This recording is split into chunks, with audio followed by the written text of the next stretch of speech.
ওরে ওরে হাওয়া পাগলা রে বন্ধু আসছে বেড়া বেড়া এই গরমে আম্মা নাই খাই খাবি খাবি মিরাজ কি কর গরমে আসলে আমার না খুব খাইতে ইচ্ছা করে খাইতে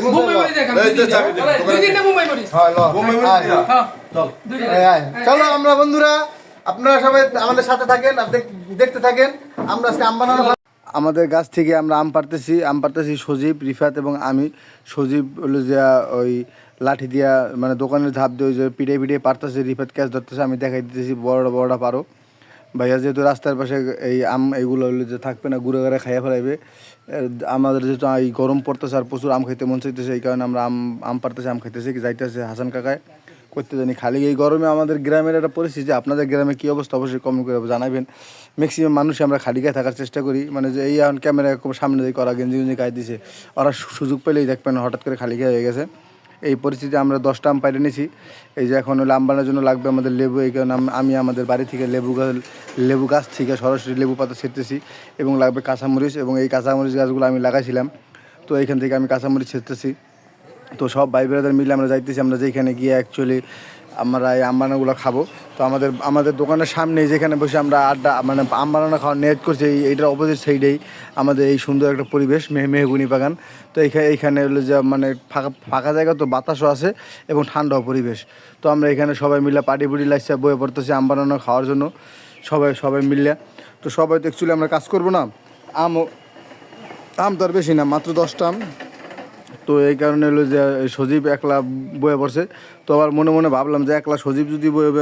কাজ করে তো সময় লাগবে তো আমরা একটু বেশি মানুষ মিলে কাজ করি এরপর আনিয়ে দিলাম হলো যে রিফাত একটা বডি এই রিফাত হইলো যে গেঞ্জি খুললা বয়ে পড়ছে আম বানানো খাইতে এর মধ্যে আইসে ইমরুল্লে করতে জানি কয় কাকা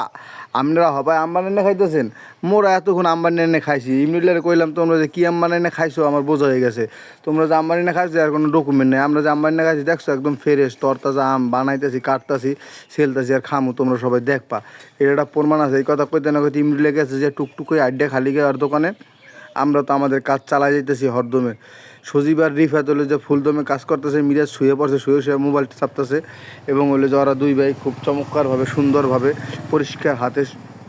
দেখছেন কত সুন্দর করে বডিতে কুচুর করে কাটতেছে প্রথম আমরা আনছিলাম আমার এনে মেশিন তো আমরা লোক সংখ্যা বেশি এবং আমের সংখ্যা কম 10টা আমি আমাদের কম হয়ে গেছে এই কারণে আমরা মেশিনটা বাদ দিয়ে আমরা হলো যে বডিতে সেলা শুরু করছি কারণ মেশিন দিয়ে আমরা যেটা চলতে থাকি মানে বানাইতে থাকি তাইলে হলো আমের পরিমাণ খুব কম হয়ে যাবে আমাদের ভাগে মনবে না পরে এই আম বানানোর ভাগলে বসবে মায়ের তো মারামারি কাটাকাটি বাদ দিয়ে আমরা হলো যে বডিতে সেরলাম ওই যে পাশ দিয়ে যাইতেছে এক জজিরের এক বাই সাইকেল চালাইয়া তো এরপর দিলাম আমি আর এক বন্ধুরে ফোন বন্ধু কী করো বন্ধু কয় তুমি কী করো আমি গেলাম আম্বানি খাইতেছি বন্ধু কয় আমরা আম্বানি খাইতেছি আমি কই সাবাস চমক চলো বন্ধুর দোকানে আম্বানি খাইতেছে আমার দেখাইতেছে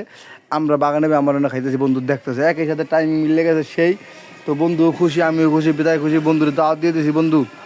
আইসা পরে আর ভিতরে আইসা মুন্না ভাই যে গেলাম কই যাও মুন্না ভাই কইতেছে যাইতেছি একটু সামনে ভাই দোকানদারে তো এই আমাদের আম মানে আম কাটা শেষ এখন উপরে দিতেছি লেবু পাতা এবং হলো যা মরিচ এবং দিতেছি লবণ এবং হালকা চিনি সমৃদ্ধনে আমরা বানাবো মানে অমৃতর মতো একটা স্বাদ বানাই ফেলবো আমে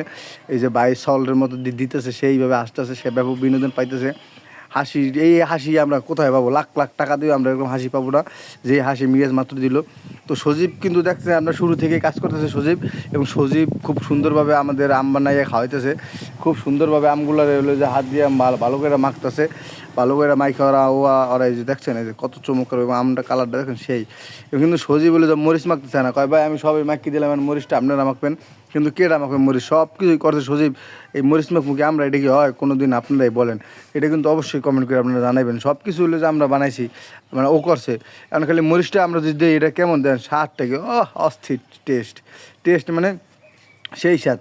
এই যে এতটুকু থুইতেছি কারণ আমার মা হলো যে আর কাকায় বাড়ি বেয়ে কই দিয়েছে এরা চিনি দিয়ে যদি বানায় তাহলে খাইবে না তার মানে বুঝছেন এরা কি চাইছে কি চায় নাই এরা আসলে খাইতে চাইছে কি খাইতে চায় নাই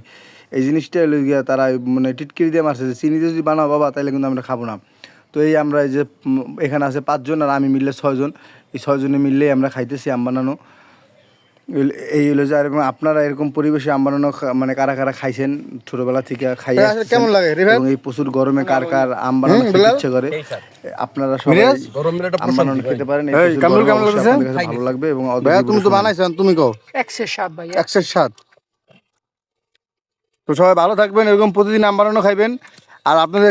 কোনো বাড়ি বা কারো কাছে যদি আম না থাকে তাহলে আপনি এখানে চলে আসবেন, আপনাদের আম দেওয়া হবে। যেখান থেকে আমরা পারি আপনাদের আম দিব, আপনারা বানাবেন। আমি আম দিয়ে আসবো। দিয়ে আসবো না, আসবে তারা। দাওয়াত রইল আম খাওয়া, আম খাওয়ার দাওয়াত সবাই। তো বন্ধুরা আমাদের আম খাওয়া শেষ, আম খাওয়া শেষ। আঙ্গুল চাটতেছে কি পরিমাণ স্বাদ। আঙ্গুল চাটা দেখলে কিন্তু আপনারা সবাই বুঝতে পারবেন। দেন হ্যাঁ, কামরুল আঙ্গুল চাটতে সেটা খায়। এখন আমাদের সময় হয়ে গেছে চলে যাওয়ার জন্য। আমরা যেইভাবে আসছি, যেটা নিছি সে ঠিক সেইভাবে আর মানে বডি পাডি ওই যে যা আছে আমরা যে বাডি বুডি যা আনছি সে তার মতো হাতে নিয়ে আমরা ডন্ডনে অ্যাড্রেস চলে যেতেছি। আমরা একটা জিনিস কি, যেইখান থেকে আমরা নিয়ত করে আইছি ঠিক সেই স্থানেই আমরা চলে এসেছি। আমাদের কিন্তু আম খাওয়া শেষ, আপনারা সবাই দেখতে পাচ্ছেন। অবশ্যই ভিডিওটা ভালো লাগলে লাইক করবেন, কমেন্ট করবেন, শেয়ার করবেন। সবাই আমাদের পাশে থাকবেন। ধন্যবাদ, আসসালামু আলাইকুম।